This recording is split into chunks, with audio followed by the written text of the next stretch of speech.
Hello my students, आज की इस वीडियो के अंदर हम डिस्कस करने जा रहे हैं turning effect of a current carrying coil in the magnetic field.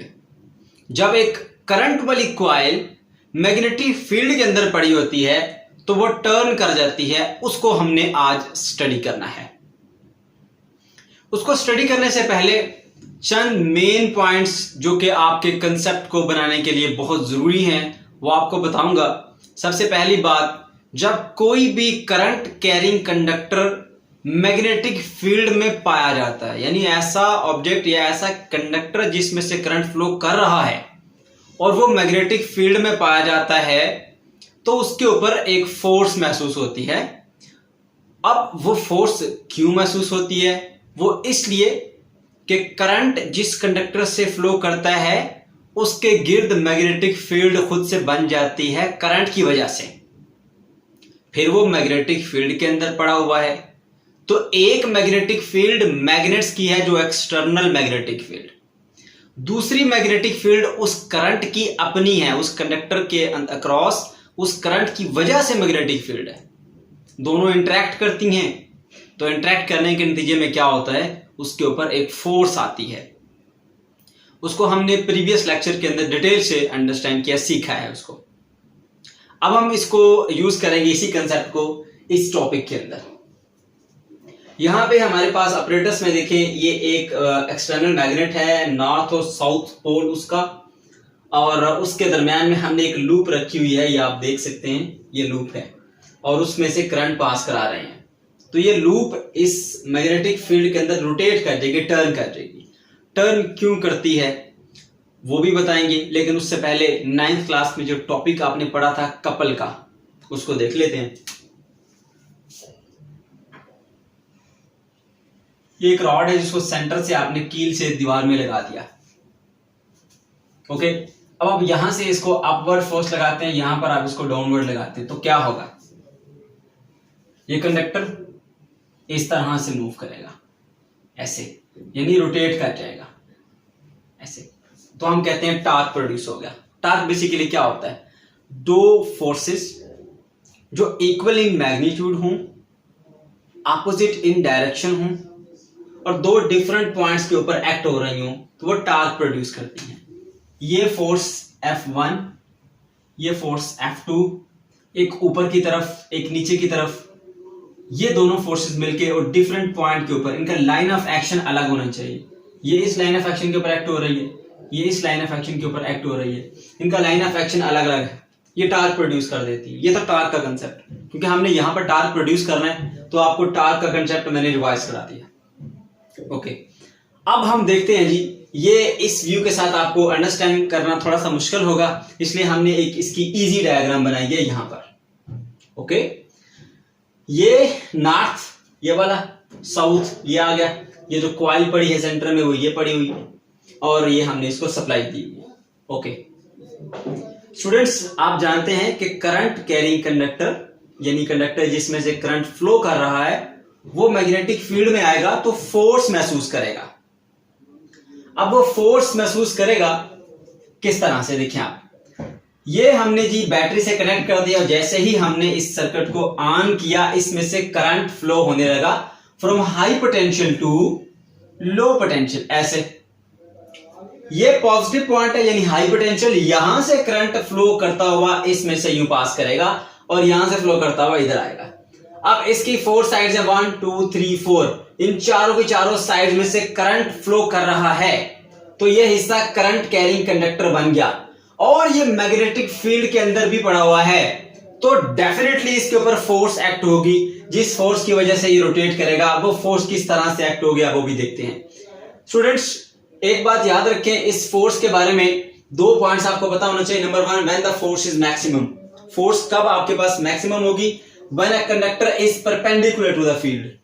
When a conductor is perpendicular to the field, जैसे देखें यहां पर फील्ड इस तरफ को है, कंडक्टर इस तरह पड़ा हुआ, यानी उसकी लेंथ ऐसे है, तो इस वक्त ये परपेंडिकुलर टू द फील्ड है। और फोर्स मिनिमम होगी, यानी 0 होगी, when the conductor is parallel to the magnetic field. Conductor भी यूं पड़ा हुआ है और फील्ड भी इसी तरह है। तो इस तरह मैंने इन 4 साइडों को P, Q, QR R S और एस पी को मैंने यहां बनाया और आपको बताया कि क्यू आर की तरफ फोर्स एक्ट नहीं होगी, यहां पे जीरो फोर्स होगी। रीजन क्या है कि आपको पता है when the conductor is parallel to the magnetic field there will be no force, minimum zero. ये पी एस यहां पर भी फोर्स एक्ट नहीं होगी, जीरो। ये जो आर एस है और ये पी क्यू है, ये सिर्फ दो साइड्स हैं, इन दोनों साइड्स के ऊपर फोर्स एक्ट होगी। क्योंकि बच्चों के माइंड में एक क्वेश्चन आता है कि सर अगर इन साइड्स के ऊपर फोर्स एक्ट हो रही है being a current carrying conductor, तो ये भी तो करंट कैरिंग कंडक्टर हैं, ये भी तो मैग्नेटिक फील्ड के अंदर पड़े हैं, इनके ऊपर फोर्स क्यों नहीं होती? तो उसकी रीजन आपको पता चल गई कि इसकी जो लेंथ है वो parallel to the magnetic field है, इसलिए यहां पर कुछ भी फोर्स अप्लाई नहीं होगी। तो हम सिर्फ इन टू साइड्स को डिस्कस करेंगे, इनको डिस्कस नहीं करेंगे, इधर फोर्स एक्ट नहीं होती। ओके, एक ये साइड, दूसरी ये साइड। ये साइड F1, ये साइड पे ऊपर फोर्स लगती है F2। कैसे लगती है अब वो हम अंडरस्टैंड करते हैं उसको। ओके माय स्टूडेंट्स, यहां पर आप सिर्फ एक साइड को अंडरस्टैंड करें, ये जो साइड हमारे पास है P और Q। क्योंकि करंट इधर पॉजिटिव है हाई पोटेंशियल, तो इधर से इस तरफ को जा रहा है कन्वेंशनल करंट और यहां से होके इस तरफ को आ रहा है। अब यहां से यहां तक करंट, खाली इस पार्ट को देखें, इसमें करंट यूं फ्लो कर रहा है, इतना पीस ऑफ कंडक्टर। ओके, अब फ्लेमिंग का लेफ्ट हैंड रूल यहां पर हम यूज करेंगे।